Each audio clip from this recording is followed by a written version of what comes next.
OK 了吗？ So what is the uniqueness of Taiwan tea production? Well, a couple of things. The very first one is weather. We have the right temperature, we have moisture, we have the fall, we have the sunshine. Now, for any of agricultural production, of course including tea, you need photosynthesis, so you need to have sunlight. But tea plant is very special. They require not only sun, but also have some certain of moisture. So the temperature, moisture, and fog is important. Now the second one is related with Taiwan, which from the beginning do international trade, direct international trade. And in terms of geography, we have the geographic distribution from the sea level all the way to 2,800 meters above the sea level. However, and this is highly restricted because of the soil conservation and other things. And we have continued 150 years, 60 years of craftsmanship, and also the government have the scientific and also the extension continue to do research and also breeding, cultivation method. Let me show you one of the things that National Taiwan University is very unique by itself in terms of the tea production. We have 2 tea gardens. Not many universities actually own their own tea garden. We have 2. One is in Meifeng, which is in Nantou. It's 2,100 above the sea level. Now this is in the morning. You'll see a lot of sun, which let me demonstrate it by 2 of the photographs just to demonstrate what is the best place to grow tea. You have the morning, you have the sun, and you have in the afternoon is fog. So the attenuation of this weather climate change make the high mountain tea, especially Meifeng tea, is very good quality and also very expensive. You can buy it in our gift shop. We have the Meifeng tea. The second tea plantation is in NTU Phoenix Valley. And this is actually more like a conservation style. It's not a great production. Very, very beautiful. And then right now they actually plant a lot of cherry blossom tree become a tourist place because in surrounding there are a lot of commercial tea plantation, and National Taiwan University would like to make friends with the neighborhood. So instead of going direct into the commercial tea production per se, I think that gradually National Taiwan University migrated into more tourist and the environmental conservation style. It is very different. Now, in terms of the tea production, it's a very old record, but basically the geographic distribution is still the same. This is Tainan, where Taiwan started to develop from this. And you see only 3 acres. Among all the counties, this is the smallest. And Taipei City is not big. Taipei County now is the new Taipei City, is the second one after Nantou. This area, mountainous area, is the wild tea distribution. So Nantou is the biggest county in terms of the tea production. Next to it is New Taipei City, and then Hsinchu, Jiayi, Taoyuan. Almost all counties, even Pingdong, we have a very special called harbor tea, which is they grow. It's a very special geographic distribution. Somewhere here they can grow tea, very hot. And then the newest excavation is in Pingdong. The Taiwan Tea Corporation actually just acquired a couple of hundreds of acres, massive growing tea for the bubble tea industry. So in a few years' time, maybe we'll see more domestic tea production for the bubble tea industry. Well, we'll talk about the bubble tea later on. So in terms of specialty tea, we have, which is Tieguanyi, we have Baozhong, and we Sanxia, we have Biluochun. Then we have Oriental Beauty Tea in Hsinchu, Miaoli. We have High Mountain Tea, and then we have the black tea in Nantou. And we have Jialishan, Alishan Oolong Tea. And then we have the Pingdong Gangkou Tea. And also we have some specialty like honey black, Hong Oolong, the red oolong.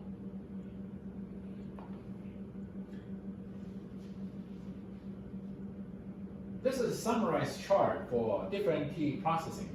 We have non-fermented, which is a green tea base.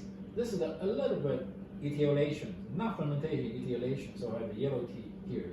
Then we have fully fermented tea, we call black tea or red tea. And then we have a semi-fermented tea, which is this part. The really, truly black tea is microbial fermented tea, which is this category. Well, we do not have in Taiwan, but this is pu'er tea. This is actually quite famous and quite prominent for the southern part of China. In terms of different fermentation and create different category of compound, and also have different taste and have the taste class. So you have saccharide, amino acid, purine, phenol, and oxide, organic acid, saponin, and essential oil, the tea essence. And then you have the EGCG, which is catechin, which belongs to the phenolics and oxide. And they all have different tastes. The epicatechin actually is a stringent taste, like epicatechin, galloy, catechin polyphenol.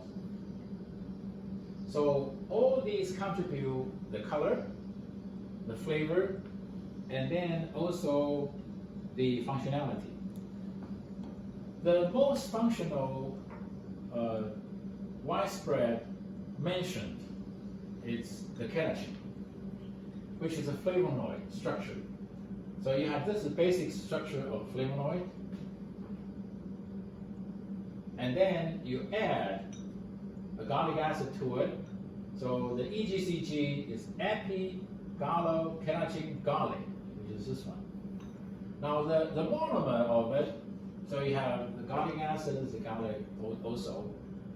Then you have, it's very easy to condense by polymerization and also change the color of it. This is the EGCG itself is colorless. It's colorless. Now, when you have two EGCG condensed together, you create a very special called tea flaving. Tea flaving is something like, you have the ring color, the golden ring color is tea flaving. Its color is a light orange color. Now, I will show you later, this phenolics and tryptophan, this is 7-member ring. This combined together is called benzotryptophan. This benzotryptophan has a special binding capacities only recent computerized, being synthesized in computer to do the computer modeling, which have a very special binding capacity with the coronavirus RNA-dependent RNA polymerase. And they have published one paper that potentially drinking tea is good for the health, especially in this period of time. And we all know that COVID-19 is also a coronavirus, and I'll show you later in some of the scientific publications talk about it. And you can go over to search in the internet. And then two of the tea flavoring condense further into tetramer and octamer and so forth.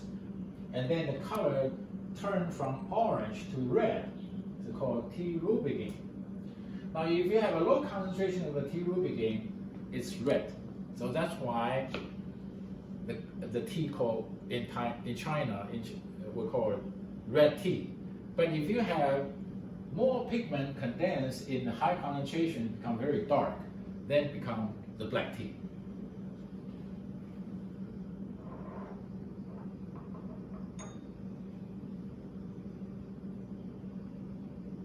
Now this is the the most recent publication, which it was sent out March the 4th and accepted 6 days later. So accepted March the 10th. It's in Journal of Medical Virology by a widely published company. Now, the short communication called the potential chemical structure of anti-SARS-CoV-2 RNA-dependent RNA polymerase.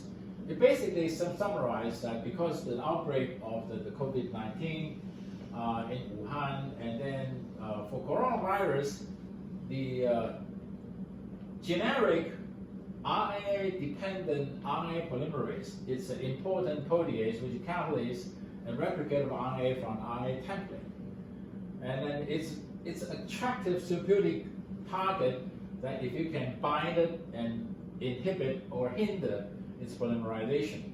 So in search of the various chemical structure of the Chinese medicine compound, they identify T-flavin have a lower IDOC score in the catalytic pocket of RNA-dependent RNA polymerase in various in SARS-CoV, SARS-CoV-5, and also in the MERS.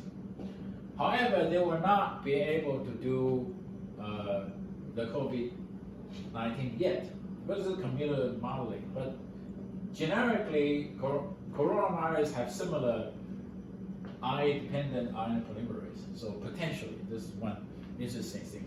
So the take-home lesson from this class is go home to drink more tea.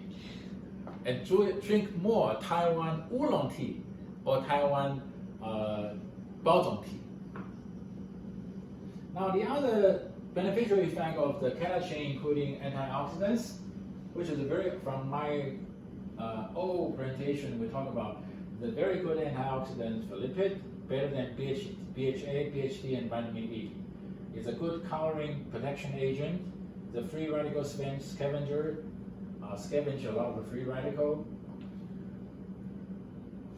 Also, it can lower the blood cholesterol, lower the LDL, raise the HDL, reduce the blood viscosity, prevent thrombus, and antibacterial, antiviral. Well, when I talk about antivirals some time ago, it's not important because virus was never a too serious threat to entire human society until now.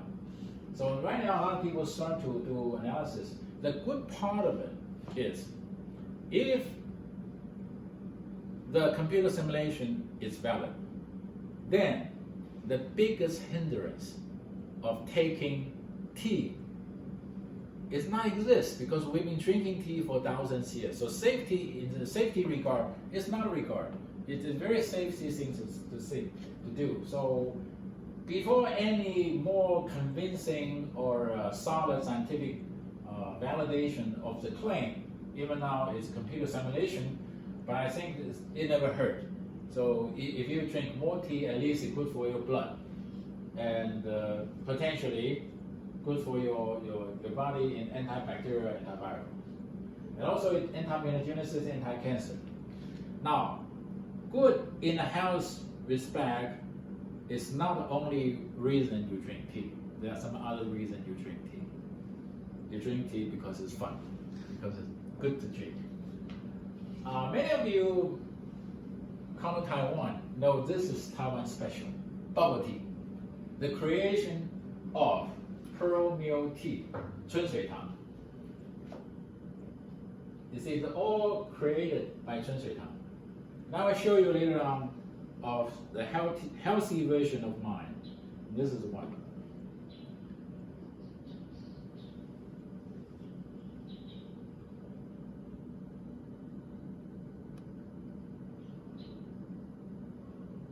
I only soak the black dragon fruit, the so-called the dragon fruit, the red dragon fruit, the dry dragon fruit into this tea to create a version of, not a bubble tea, a version of the fruit tea. The seed, the color of it become ruby red gradually. So if I put another 1 or 2 hours, the entire tea liquor will looks like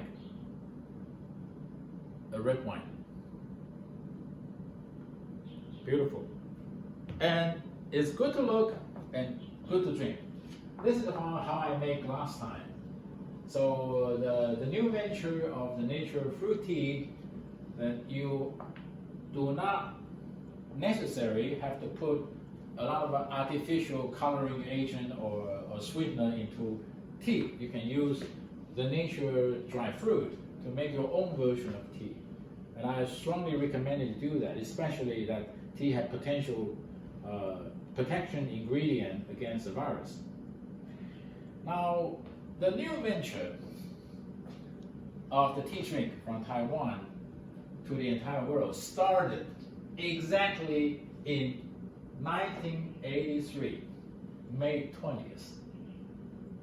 The cream black tea drink launched in Taichung, Chunsui-tang. 4 years later, the black pearl cream black tea was invented by Lin Xiuhui, working in Chunsui-tang. However, there was no patent applied, so everybody can use it. The black pearl, which is tapioca, is made of cassava. Right now, there's more than 10,000 tea drink shops, selling more than 100 varieties of the tea drink in Taiwan, and popularized in China and other parts of the world. So you can see that all beautiful color and beautiful ingredient and so forth, the various. And this is for the fruit type of tea. Now, if you look at the other part of the world, this is taken from the internet photo in Seattle. You see that wow, bubble tea is next to Starbucks, head to head. Even the colors contrast. This is green, this is red. I would say that if you go to Europe, you might find that the Taiwanese are very energetic. They bring this all good Taiwanese tea and set up all kind of subsidiary in other part of the world and make friends with the other part of the world. So I would say that if we look back from 1860, where Li Sunsen and John Dodd started to do the venture, the Taiwanese venture in tea never stopped. So we have generation after generation of making business on tea and create more things on tea. And I don't expect that the venture in tea will stop right now. I'm seeing that there are more tea venture going on, such as go to the Muslim world. So even the bubble tea have halal certification, which is vitally important in Muslim world. And then, if you look at it, the global bubble tea market, Taiwan is here, tiny spot. So you can look at different geography, and then you can highest compound growth rate for 9.1% during 17 to all the way to 23. And also among the statistic, the green tea, black tea, oolong tea, white tea, the green tea bubble tea is projected one of the most lucrative segment. And the in terms of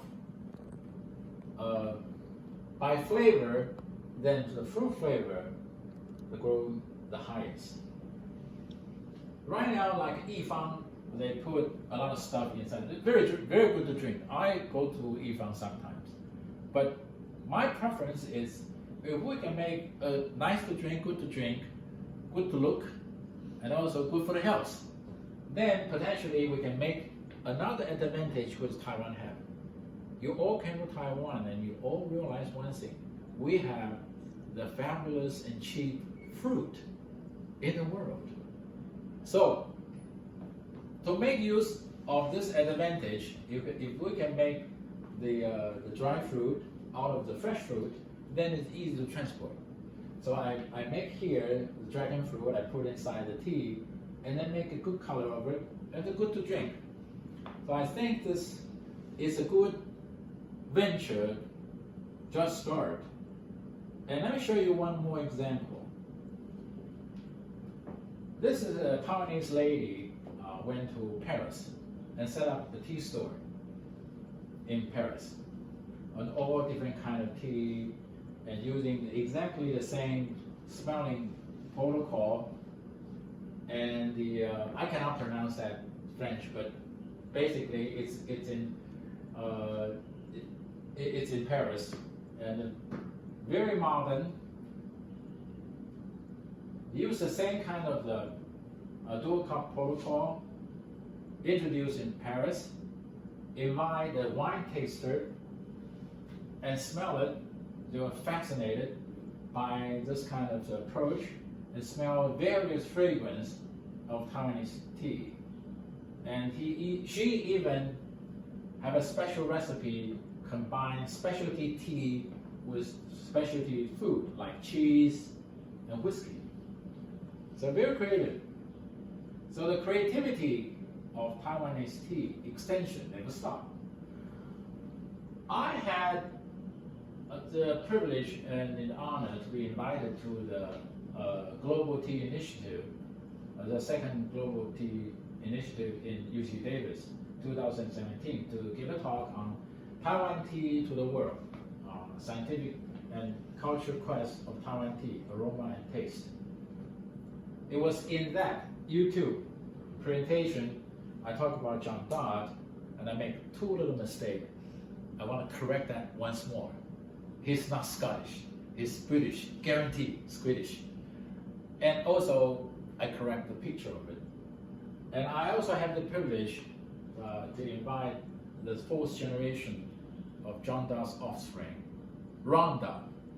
He came to Taiwan, and I take him to the reunion, the fourth generation descendant from John Dodd and the fourth generation descendant for Li Chunsen, and we all together in Taipei. This is Ron Dodd, this is Li Furan. Both are the fourth generation descendant of John Dodd and Li Chunsen. So I have this little privilege, and I feel very happy that I can join the big quest of Taiwan tea. And this is for now. It's a never-ending story, so I will present my last slide. It's an open journey for Taiwanese tea. Thank you.